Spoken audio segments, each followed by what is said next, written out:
Did you watch the Argentina Egypt game? Because if you did, you already know. And if you didn't, buckle up. 78 minutes in, the place goes absolutely insane. Then VAR. Goal disallowed. Egypt's coach loses it. Egypt's federation files an official complaint. Half the football world is screaming fix. The other half is screaming get over it. And somewhere in England, a sports scientist named Alan Nevill is watching all of this unfold and quietly thinking, yeah, we already proved this 25 years ago. Nobody listened. Welcome to Free Cell Lab. Passive visualization while we ask. If you were in an experiment right now, what would you miss? Stick around. By the end, you'll have something most people don't: the ability to see it before you react to it. Everyone is asking the wrong question. Was the referee corrupt? Was it a fix? Is FIFA protecting Argentina because Messi puts eyeballs on screens? And look, I get it. Those questions make sense. They have villains. They have someone to blame. They give you something to do with the anger. But what if the actual answer is way more interesting than that? What if the referee was completely honest and still got it wrong? What if the problem is not the referee's integrity, but their brain? Because that is what the science says. And the science on this is genuinely wild. Alan Nevill, sports scientist, University of Wolverhampton. He has been studying home advantage in football for decades, not whether home teams win more. That is already settled. Home teams across professional football win somewhere between 55 and 70% of their matches, depending on the league. That is not a debate. That is a fact. Alan wanted to know why. So in 1999, he designed this experiment. He took 40 professional referees, real referees, experienced, qualified, the kind of people FIFA trusts to officiate at the highest level. He showed them footage of 22 tackles from real professional matches, real contact, real incidents, the kind of calls referees make dozens of times a season. Half watched in silence, no crowd noise, just the footage. Half watched the exact same footage with full stadium crowd noise playing. The referees watching in silence called the fouls consistently. Contact was contact. They saw what was there. The referees hearing crowd noise gave significantly fewer fouls against the home team. Same footage, same tackles, same referees, different noise. The crowd noise was on a speaker in a room. These referees knew they were watching recorded footage. They knew the crowd was not real. They were aware of the experimental setup. It did not matter. 70,000 people roaring through a speaker changed what trained professional referees perceived as a foul, not what they decided, what they actually saw. Okay, but why though?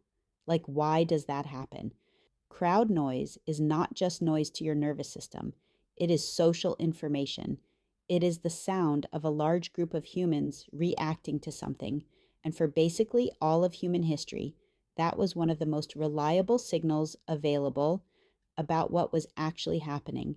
If everyone around you suddenly reacted strongly to something, that thing probably mattered, probably was real, probably warranted updating your understanding of the situation.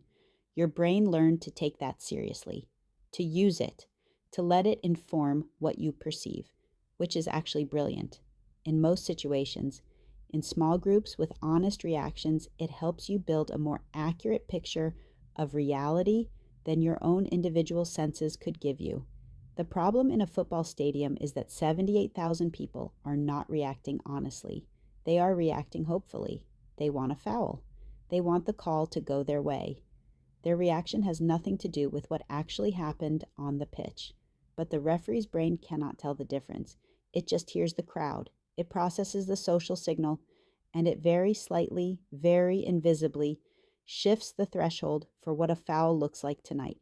Nobody made a deal. Nobody threatened anyone. Nobody even asked. The crowd just roared. And the brain did what brains do. Here is where it gets really interesting.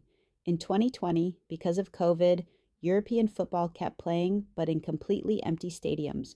No fans, no crowd noise, ghost matches. And researchers immediately started tracking what happened to referee decisions.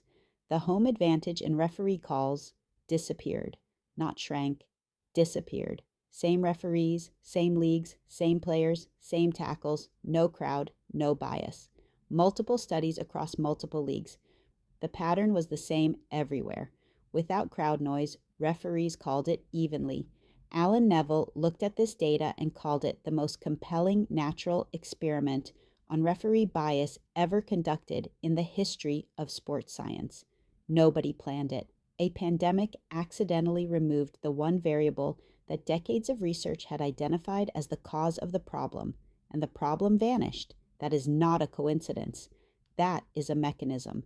So when Egypt's coach says they were cheated, he is not necessarily wrong about what happened. He is just wrong about why it happened. The referee standing in that stadium with tens of thousands of people in blue and white reacting to every Argentine attack, his nervous system was processing all of that as information, as data, as a very slight, very invisible update to his perception of what a foul looks like in this specific game on this specific night.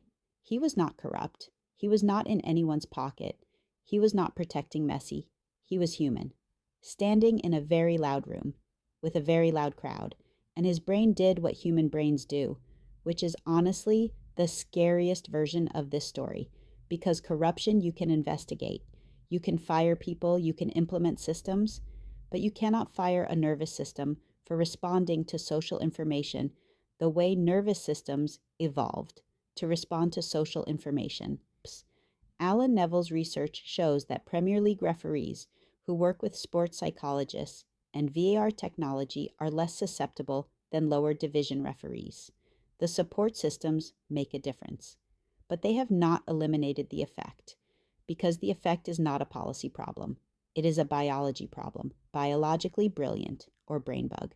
The system that lets social consensus update your perception of reality is one of the most useful things your brain does. In the right environment, it makes you smarter, more accurate, better at navigating a complex world. In a football stadium with 78,000 people whose reactions are driven by tribal loyalty rather than honest observation, the system gets played. Nobody lied. The crowd was just reacting, genuinely, emotionally, honestly.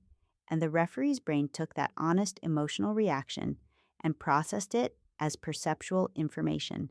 The crowd felt like a foul happened, and so the referee's model of reality shifted slightly toward foul, and Egypt went home.